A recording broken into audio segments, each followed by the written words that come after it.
പ്രിയപ്പെട്ട മലയാളികൾക്ക് നല്ല നമസ്കാരം. Be quick to listen, slow to speak and slow to be angry എന്ന ഒരു ഉപദേശം ബൈബിൾ നൽകുന്നുണ്ട്. കമ്മ്യൂണിസ്റ്റ് പ്രത്യയശാസ്ത്രത്തിൽ അധിഷ്ഠിതമായ ജീവിതശൈലി സ്വീകരിച്ചത് കൊണ്ടാകാം ഒരുപക്ഷെ സജി ചെറിയാന് ഇതൊന്നും മനസ്സിലാക്കാൻ കഴിയാതെ പോയത്, അല്ലെങ്കിൽ ഈ വിശുദ്ധ വചനത്തിൻ്റെ സന്ദേശം ഉൾക്കൊള്ളാൻ കഴിയാതെ പോയത്.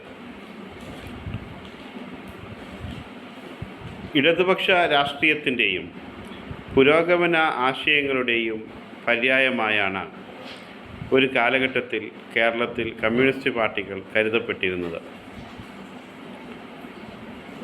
ഇപ്പോൾ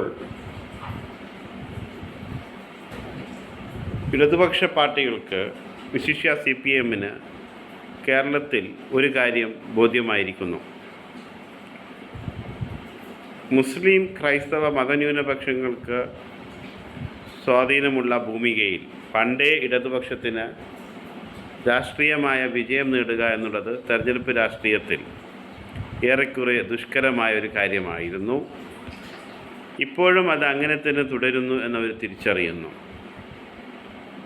അതുകൊണ്ട് ഭൂരിപക്ഷ മതവിഭാഗങ്ങൾക്ക് ജനസംഖ്യയിൽ കൂടുതൽ പ്രാതിനിധ്യമുള്ള ഇടങ്ങളിൽ നിന്ന് കൂടുതൽ നിയമസഭാ സീറ്റുകൾ നേടിയെടുക്കുക എന്നുള്ള ഉദ്ദേശത്തോടു കൂടി ആയിരിക്കാം സജി ചെറിയാൻ ഈയിടെ മലപ്പുറത്തും കാസർഗോഡ് നിന്നും വിജയിച്ചു വന്ന ജനപ്രതിനിധികളെക്കുറിച്ച് അവരുടെ മതം പരിശോധിച്ചുകൊണ്ട് ചില പരാമർശങ്ങൾ നടത്തിയത്. ഏതെങ്കിലും ഒരു പ്രത്യേക മതവിഭാഗത്തിൽപ്പെട്ട ജനപ്രതിനിധികൾ കൂടുതലായി, സ്വാഭാവികമായും ജനസംഖ്യയിൽ ആ വിഭാഗങ്ങൾക്ക് കൂടുതൽ പ്രാതിനിധ്യം ഉണ്ടാകുമ്പോൾ അത്തരം ഇടങ്ങളിൽ നിന്ന് അവരുടെ എണ്ണത്തിൽ വർധനവുണ്ടാവുക എന്നുള്ളത് സ്വാഭാവികമാണ്.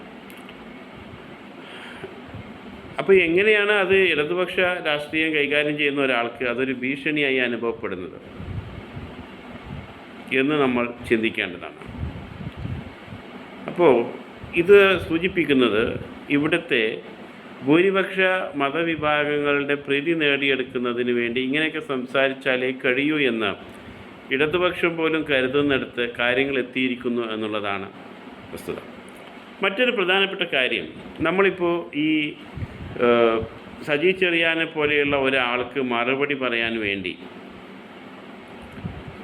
നമ്മൾ ഡാറ്റയെല്ലാം പരിശോധിച്ചു. അതായത് ഓരോ ജില്ലാ പഞ്ചായത്തിലും ഓരോ മതവിഭാഗത്തിൽപ്പെട്ട ആളുകൾ എത്രമാത്രം തിരഞ്ഞെടുക്കപ്പെടുന്നുണ്ട്, എല്ലാ വിഭാഗങ്ങളുടെയും പ്രാതിനിധ്യം ഉറപ്പുവരുത്തുന്നത് ഇടതുപക്ഷം എത്രമാത്രം ശ്രദ്ധിക്കുന്നുണ്ട്, അല്ലെങ്കിൽ ഇങ്ങനെ ഒരു കാര്യം പറയുമ്പോൾ അതിൽ വസ്തുതാവിരുദ്ധമായി എന്തെല്ലാം തെറ്റുകളുണ്ട്, ഇത്തരം കാര്യങ്ങൾ നമ്മൾ ചൂണ്ടിക്കാണിക്കാൻ ശ്രമിക്കുമ്പോൾ എനിക്ക് തോന്നുന്നു അങ്ങനെ ചൂണ്ടിക്കാണിക്കേണ്ട കാര്യവുമില്ല എന്ന്. കാരണം നമ്മൾ ഇത്തരം വിഷയങ്ങൾക്ക് മറുപടി പറഞ്ഞാലും ഇല്ലെങ്കിലും സജി ചെറിയാൻ നടത്തിയ പരാമർശങ്ങൾ കാരണമായി കേരളത്തിൻ്റെ ഒരു പൊതുചിത്രം നമ്മൾ പരിശോധിക്കുമ്പോൾ 10-ൽ 1-2 പേര് അത് അദ്ദേഹം പറഞ്ഞതാണ് ശരിയെന്ന് കരുതും.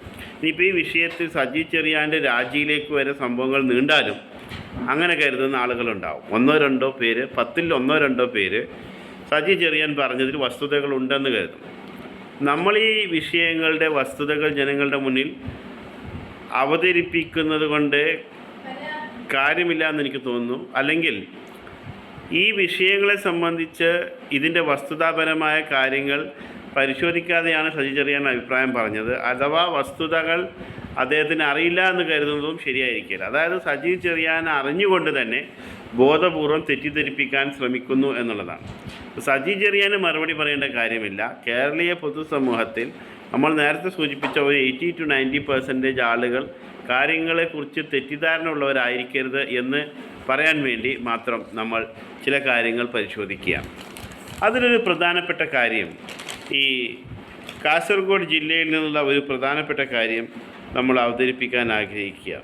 അത് 1968 മുതൽ 1979 വരെ CPM നേതാവായിരുന്ന എം രാമണ്ണറെ നഗരസഭാ ചെയർമാനായത് മുസ്ലിം ലീഗിൻ്റെ പിന്തുണയിലായിരുന്നു 1968 മുതൽ 79 വരെ. അപ്പോൾ അത് സൂചിപ്പിക്കുന്നത് എന്താണ്? മുസ്ലിം ലീഗും മുസ്ലിം സമുദായത്തിൻ്റെയും പിന്തുണ ഒരു ഘട്ടത്തിൽ CPM ഉണ്ടായിരുന്നു. ഇപ്പോൾ ഈ മുസ്ലിം ജനവിഭാഗങ്ങളുടെ പിന്തുണ അല്ലെങ്കിൽ മുസ്ലിം ലീഗ് ഇതെല്ലാം AK ബാലനെ പോലെയുള്ള ആളുകൾക്ക് അല്ലെങ്കിൽ സജി ചെറിയാൻ ഒരു പ്രയാസമായി തോന്നുന്നുണ്ട് എങ്കിൽ ഈ ഒരു കാലഘട്ടത്തെ നമ്മൾ അവരെ ഓർമ്മിപ്പിക്കുകയാണ്. മുസ്ലിം ജനവിഭാഗത്തിൻ്റെ പിന്തുണ അല്ലെങ്കിൽ മുസ്ലിം ജനപ്രതിനിധികളുടെ കൂടി പിന്തുണയോടുകൂടി രാമണ്ണറെ 11 വർഷക്കാലം നഗരസഭാ ചെയർമാനായിരുന്നപ്പോൾ അവർക്കുണ്ടാകാതിരുന്നൊരു പ്രയാസമാണ് ഇപ്പോൾ അവർ ചൂണ്ടിക്കാണിക്കുന്നത്.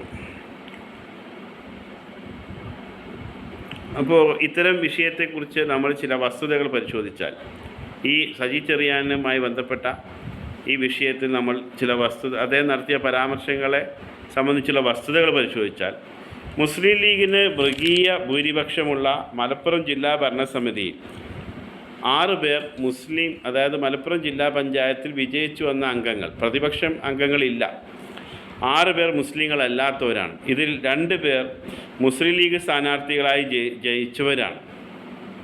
സംവരണമില്ലാത്ത ജില്ലാ പഞ്ചായത്ത് വൈസ് പ്രസിഡൻ്റായി തിരഞ്ഞെടുക്കപ്പെട്ടത്, സംവരണമില്ലാതെ തന്നെ ജില്ലാ പഞ്ചായത്ത് വൈസ് പ്രസിഡൻ്റായി തിരഞ്ഞെടുക്കപ്പെട്ടത് SC വിഭാഗത്തിൽ നിന്ന് ജയിച്ചു വന്ന അഡ്വക്കേറ്റ് AP സിമിജയാണ്.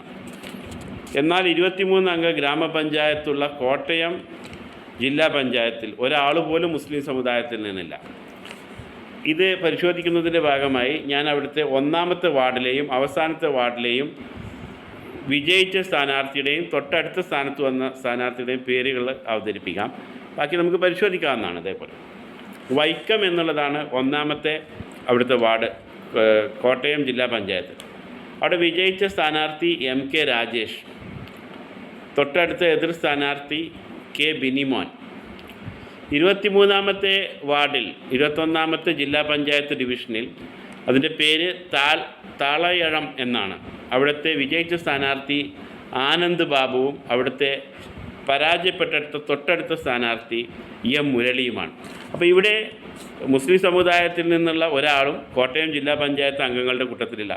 പത്തനംതിട്ട, ആലപ്പുഴ, ഇടുക്കി ജില്ലകളിലെല്ലാം ജയിച്ചവർ ഒരാൾ മാത്രമാണ് മുസ്ലിം സമുദായത്തിൽ നിന്നുള്ളത്. അപ്പോൾ മുസ്ലിം സമുദായത്തിൻ്റെ പ്രാതിനിധ്യം ആശങ്കപ്പെടേണ്ട ഒരു കാര്യമാണ് എങ്കിൽ അത് മുസ്ലിം സമുദായത്തിന് ഭൂരിപക്ഷമുള്ള മലപ്പുറം ജില്ലയിലെ കാര്യങ്ങൾ മാത്രം പരിശോധിച്ചുകൊണ്ടല്ലല്ലോ പറയേണ്ടത്. മുസ്ലിം സമുദായം ന്യൂനപക്ഷമായ ജില്ലകളിൽ അവർക്ക് എത്രമാത്രം പ്രാതിനിധ്യം നൽകുന്നുണ്ട് എന്നുള്ളത് പരിശോധിക്കേണ്ടതല്ലേ. തിരുവനന്തപുരം, കൊല്ലം, തൃശ്ശൂർ, വയനാട്, കണ്ണൂർ ജില്ലകളിൽ നിന്ന് 4 പേർ വീതമാണ് മുസ്ലിങ്ങളായിട്ടുള്ളത്. ഇതിന് പുറമെ മുസ്ലിം പ്രാതിനിധ്യമില്ലാത്ത CPM ഭരിക്കുന്ന ഒട്ടേറെ ഗ്രാമപഞ്ചായത്തുകളുടെ പട്ടികയും ഈയിടെ പുറത്തു വരികയുണ്ടായി. നമ്മൾ ഈ 14 ജില്ലാ പഞ്ചായത്തുകളിലേക്ക് തിരഞ്ഞെടുക്കപ്പെട്ട ആകെയുള്ള 346 അംഗങ്ങളിൽ 81 പേരാണ് മുസ്ലിം സമുദായത്തിൽ നിന്നുള്ളത്. ഇതിൽ 66 പേരും UDFിൽ നിന്നാണെങ്കിൽ 15 പേർ മാത്രമാണ് LDFിനെ പ്രതിനിധീകരിക്കുന്നത്. അപ്പോൾ പൊതുവേ ഇത്തരം വിഷയങ്ങളിലൊന്നും പ്രതികരിക്കാത്ത മുസ്ലിം നാമധാരികളായ സെക്കുലർ മൈൻഡഡായ ആളുകൾ പോലും ഈ വിഷയത്തിൽ സജി ചെറിയാൻ്റെ പരാമർശങ്ങൾ ദുരുദ്ദേശത്തോടു കൂടിയുള്ളതാണ് എന്ന് തിരിച്ചറിയുകയും അതിനെക്കുറിച്ച് പ്രതികരിക്കുകയും ചെയ്തിട്ടുണ്ട്. തെരഞ്ഞെടുപ്പ് അടുത്തു വന്നിരിക്കുന്ന ഈ പശ്ചാത്തലത്തിൽ ഇത്തരത്തിലുള്ള പ്രചരണം നടത്തുന്നതിലൂടെ ഇടതുപക്ഷം ഇവിടെ സംഘപരിവാറിനേക്കാൾ വലിയ മുസ്ലിം ഭീതി ജനിപ്പിക്കാൻ ശ്രമിക്കുന്നു എന്ന് തിരിച്ചറിവ് പൊതുസമൂഹത്തിൽ ഉണ്ടാകുമെന്നാണ് കരുതുന്നത്. അപ്പോൾ കേരളത്തിലെ ഏറ്റവും വലിയ മുസ്ലിം ന്യൂനപക്ഷ വിഭാഗത്തിനെതിരെ സംഘപരിവാരം നടത്തുന്ന, അപ്പോൾ പലപ്പോഴും ഇപ്പോൾ ഇങ്ങനെ ഇതിൻ്റെ ഇടയ്ക്കൊരു കാര്യം സൂചിപ്പിക്കാനായി, പലപ്പോഴും ഇടതുപക്ഷത്തിൻ്റെ ആളുകൾ ഇത്തരം വിഷയങ്ങളിൽ ഇടപെട്ടുകൊണ്ട് അഭിപ്രായം പറയുമ്പോൾ ഞങ്ങൾ സംസാരിക്കുന്നത് മുസ്ലിം സമുദായത്തിനെതിരെയല്ല, ഞങ്ങൾ മുസ്ലിം ലീഗിനെയാണ് വിമർശിക്കുന്നത്, കേരളത്തിലെ എല്ലാ മുസ്ലിങ്ങളും മുസ്ലിം ലീഗിനെ പിന്തുണക്കുന്നവരല്ലല്ലോ. ഇപ്പോൾ ഒരു ഉദാഹരണത്തിന്, ഒരു കണക്ക് പ്രകാരം കേരളത്തിലെ 40% മുസ്ലിങ്ങൾ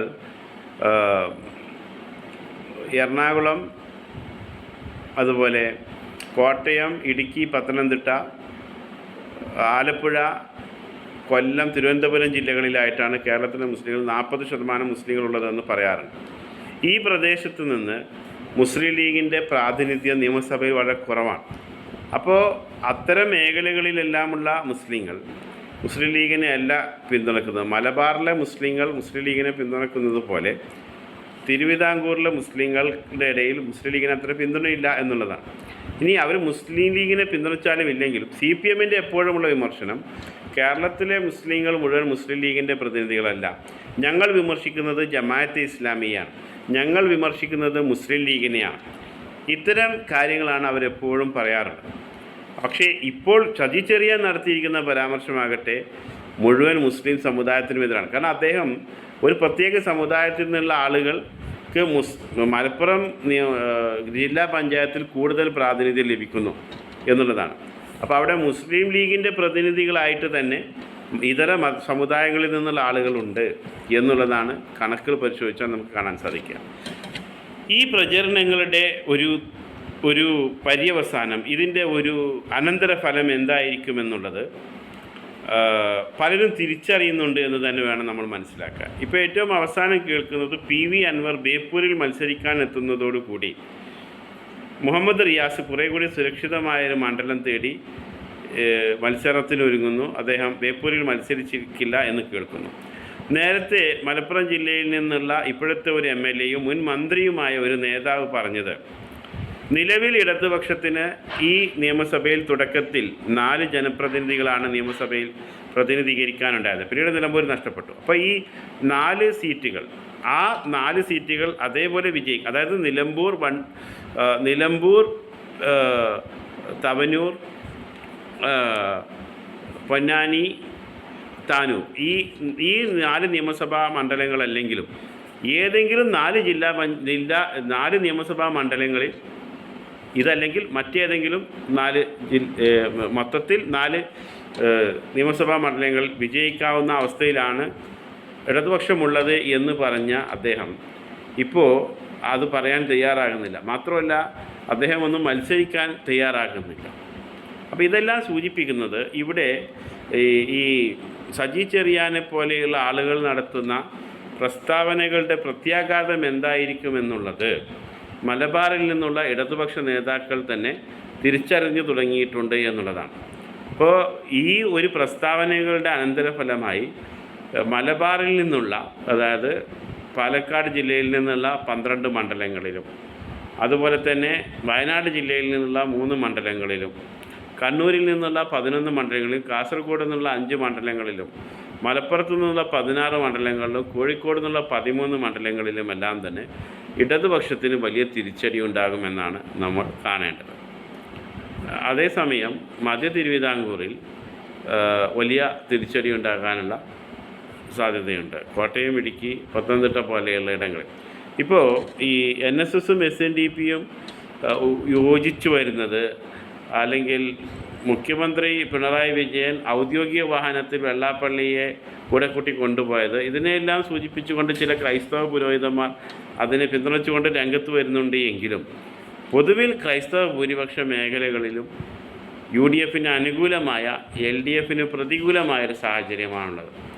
അപ്പോൾ തെക്കൻ ജില്ലകളിലെ മതേതര സമൂഹത്തിന് CPM-ൻ്റെ സ്വഭാവത്തിലുണ്ടായിരിക്കുന്ന ഈ മാറ്റത്തെ അവർ വളരെ ആശ്ചര്യത്തോടു കൂടി തന്നെയാണ് നോക്കിക്കാണുന്നത്.